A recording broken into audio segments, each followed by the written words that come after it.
A man has been killed after a tree fell on his car as Storm Hank brought 100 miles per hour winds and continues to wreak travel chaos across the UK. Gloucestershire police said a man in his 50s died in the incident on Tetbury Road, near Kemble. Officers were called at around 3:15 p.m. with reports of a large fallen tree on the A433 Tetbury Road near the junction with the A429. Almost 300 flood warnings are in place in England, while thousands of homes are without power due to fallen trees. A severe flood warning, meaning there is a danger to life, has been issued for Billing Aquadrome, a leisure park in Northampton and surrounding business units. Local media reported that hundreds were told to evacuate amid rising water levels from the River Nene. The flood warning, issued by the Environment Agency, warned the situation posed a danger to life and that the water may be deep and fast-flowing. Hundreds of properties located near the River Severn in the West Midlands are flooded, in some cases for the fourth time this winter, according to BBC correspondent Phil Mackey in Worcester. A severe flood warning is also in place for the River Rytech in Tenby, southwestern Wales. Residents of the Kiln Park caravan site near to Tenby have been told access to their vehicles may be limited, and there have been reports of raw sewage escaping into the water. Some 8 other flood warnings are in place across Wales, and one in Scotland. A 3-year-old and a mom. On Wednesday, the Met Office issued a new yellow warning for rain covering the south of England, which will be in effect from 12 o'clock Greenwich Mean Time on Thursday until 3 o'clock on Friday. The forecaster says further flooding, travel disruption and power cuts may be possible. It comes after flooding and power failures hit the UK's rail network on Tuesday, with disruption continuing in some parts on Wednesday. Network Rail, which owns and manages the infrastructure, expects disruption to continue in the south and southwest of England because of trains and crew being displaced.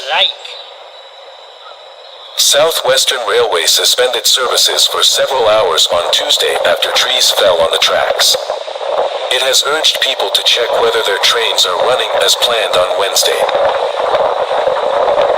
Some lines are blocked on Great Western Railway's network because of flooding. There is also disruption on parts of Thameslink, Southern, Gatwick Express, and Great Northern, while repairs to the infrastructure are carried out. Southeastern said several trains from Kent and Sussex to London have been cancelled as they are not in the right place to start following the storm. Some of England's major roads have been closed because of flooding, including the A52 westbound carriageway between Nottingham and Edwalton. Ross Easton, from the Energy Networks Association, southern and southeastern parts of England. The poor weather downed trees and caused treacherous conditions on Tuesday. In Orpington, southeast London, a woman was taken to hospital after being struck by a falling tray.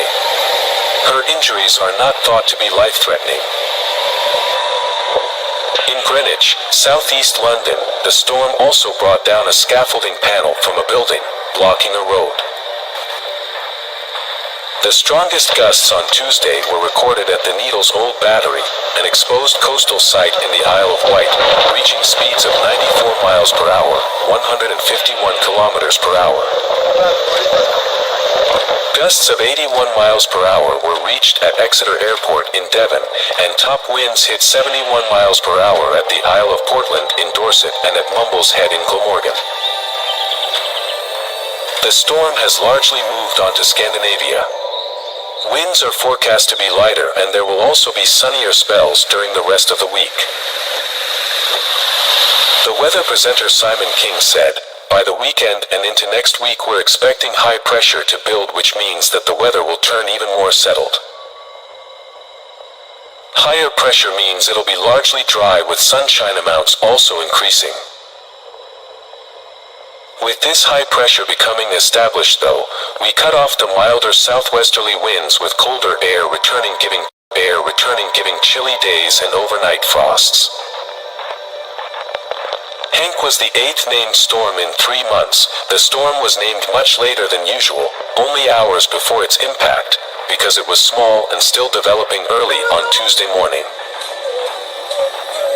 The impact of climate change on the frequency of storms is still unclear, but we know that increased sea surface temperatures warm the air above and make more energy available to drive hurricanes, cyclones, and typhoons.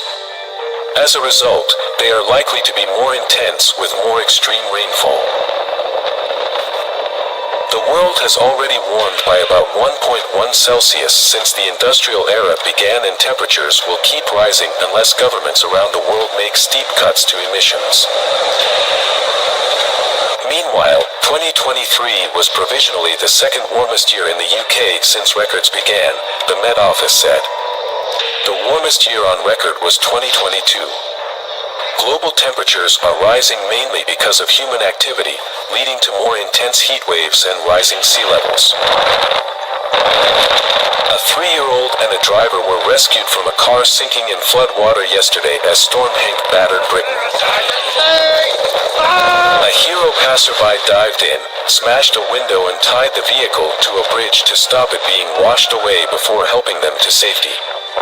Police praised the act of bravery, publishing a photo of the car amid the deluge in Hall Green, Birmingham. Firefighters were called to free her before she was taken to hospital in an air ambulance with injuries understood not to be life-threatening. A family were left terrified when Storm Hank hit the London Eye and blew a piece of their pod off. David Knock and 11 family members, including 5 children aged between 11 and 15, were 400 feet up the attraction when the drama unfolded. In Greenwich, southeast London, a large panel of scaffolding fell from either side of a building on Creek Road due to the heavy winds. Marketing manager Josh Hargreaves, 30, told the PA news agency that he and his boyfriend had watched the scaffolding pretty much swaying in the wind before falling from the front of the building at around 3:40 p.m. Then, an hour later, scaffolding fell from the back of the building as well. Natural Resources Wales, NRW, said the situation near the River Rytech in Tenby, Pembrokeshire, near Kiln Park caravan site, was severe. It said the Rytech had been rising steadily since 8 o'clock Greenwich Mean Time on Tuesday, peaking early on Wednesday. Pembrokeshire Council said the A4139 Marsh Road at Kiln Park service station had to be closed due to flooding, taking motorists on diversions by Devonshire Drive and the Ridgeway. NRW said, flooding has become very extensive within Kiln Park and there is the risk of severe disruption to the community, with significant risk to life. Fire crews had to deal with multiple flooding incidents, including 34 homes in Isgrade, Buryport, Carmarthenshire. Mid and West Wales Fire and Rescue Service said crew members responded to severe flooding. Homes as floodwaters are close to breaching the fences, says a council. Gloucester City Council has advised residents of Olney Island, an island on the River Severn in Gloucester, to go to GL1 Leisure Centre by 2200 hours GMT. The council said flood defences are close to overtopping, with water levels expected to peak on Friday. A flood warning is in place, with people asked to move possessions and valuables off the ground. Olney Island is a strip of land sitting between 2 channels of the River Severn, measuring 2.1 miles, 3.3 km, long and 0.7 meters, 1.1 km, wide, and is managed by the City Council as a nature reserve which is open to the public. A number of people live on the island, which has a mobile and static caravan park, as well as 3 streets with houses dating as far back as the 1820s. Floodwater is predicted to peak at 4.6 meters to 4.7 meters at Gloucester on Friday morning. Town surrounded. Meanwhile, Tewkesbury is surrounded by flood water, with several roads closed and an evacuation rest centre set up. 9 flood alerts have been issued for the town, involving the River Avon and the River Severn. Tewkesbury Borough Council has told people who need to evacuate to go to a rest centre at Wheat Pieces Community Centre in Walton, Cardiff. Of the 23 roads closed by flooding in the County Council. The council told people to call 999 and ask for the fire service if they needed to be evacuated. More than 30 flood warnings are in place across Gloucestershire, as well as 27 flood alerts. Meanwhile, there are 12 flood warnings and 30 flood alerts in and around Wiltshire.